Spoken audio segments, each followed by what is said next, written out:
अस्सलाम वालेकुम फ्रेंड्स, कैसे हैं आप सब? I'm sure all are fine. This is Mubashar Iqbal Chauhan, advocate high court and lecturer. हमारा आज का टॉपिक बहुत इंटरेस्टिंग है।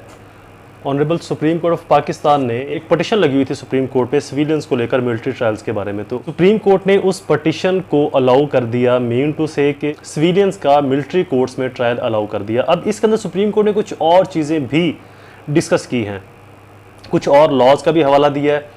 कुछ ऐसी आर्मी एक्ट की शिकें थी जिनको पहले सुप्रीम कोर्ट ने डिसमिस किया हुआ था या मुअत्तल किया हुआ था, उनको भी बहाल किया है। और कुछ डायरेक्शंस दी हैं पार्लियामेंट को कि आप इन स्पेसिफिक डेज़ के अंदर ये कानून साजी मुकम्मल कर जो है इसके ऊपर रिपोर्ट सबमिट करवाएं। तो सबसे पहले सुप्रीम कोर्ट ऑफ पाकिस्तान ने सिविलियंस की मिलिट्री कोर्ट्स में ट्रायल की परमिशन दे दी है। और उसके साथ honourable supreme court of Pakistan ने आर्मी की वो एक्ट, वो दफात जिनको मुअत्तल किया हुआ था, पहले गैर आइनी करार दिया गया था, जैसे कि सेक्शन 21D1 एंड 21D2 के जो सेक्शंस थे और 459 के जो सेक्शन थे आर्मी एक्ट के, इनको मुअत्तल किया हुआ था, जिनको बहाल कर दिया। ये फैसला बेसिकली 2023 के अंदर जो 9 मई के तनाज़ुर में इश्यूज बने थे, जो डिस्प्यूट आए थे एक सियासी पार्टी को लेकर, उसके तनाज़ुर के अंदर इस फैसले को चैलेंज किया गया था। लगभग 100 से ज़्यादा ऐसे शहरी हैं जिनको फौजी मुकदमात का सामना है मिलिट्री कोर्ट्स के अंदर।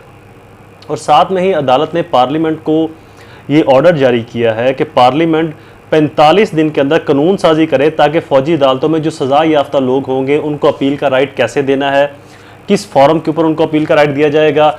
ऐदर वो जो अपील होगी वो अपील फौजी कोर्ट कंसिडर होगी, मजिस्ट्रियल कोर्ट या सेशन कोर्ट या हाई कोर्ट, मतलब कि उस अपील के बाद ये फैसला सामने आएगा कि जो फौजी कोर्ट है, जो मिलिट्री कोर्ट है, वो किस बुनियाद की या किस बेस की कोर्ट तस्वुर की जाएगी। अगर तो अपील का राइट हाई कोर्ट में मिलता है तो जो मिलिट्री कोर्ट है वो कंसिडर की जाएगी as equal to session court. अगर अपील का राइट सुप्रीम कोर्ट में मिलता है तो जो मिलिट्री कोर्ट है वो कंसिडर की जाएगी as high court, trial court. और अगर अपील का राइट सेशन कोर्ट से स्टार्ट होता है तो देन मिलिट्री कोर्ट डिसाइड की जाएगी, मजिस्ट्रियल कोर्ट। तो इस कानून साजी में सबसे जो बड़ी बात या सबसे जो अहम बात है वो ये भी सामने आएगी कि जो मिलिट्री कोर्ट है वो किस लेवल की कोर्ट डिक्लेयर होगी शहरियों के ट्रायल करने के बाद। इस चीज़ का अंदाजा होगा कि सिविलियंस को अपील का राइट किस फॉरम पर दिया जाएगा।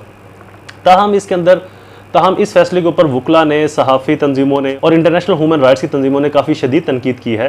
बहरहाल मेरा मिलिट्री कोर्ट्स के ऊपर एक वीडियो अपलोडेड है मिलिट्री कोर्ट्स, मिलिट्री ट्रायल के बारे में। उसके अंदर मैंने डिटेल से चीज़ों का जिक्र किया है कि मिलिट्री कोर्ट्स को या मिलिट्री अदालतों में जो सिविलियंस हैं या वट कोई भी हैं, उनको किस तरह के मसाइल का सामना करना पड़ता है, कौन से इश्यूज़ दरकार होते हैं, ट्रायल कैसा होता है, सीक्रेटली ट्रायल को कैसे चलाया जाता है, फैसला कैसे होता है, अपील का राइट। तो ये तमाम चीज़ें मैंने उस वीडियो में डिस्कस की हुई हैं। तो लिहाजा सब्सक्राइब द चैनल और प्रेस बेल आइकॉन।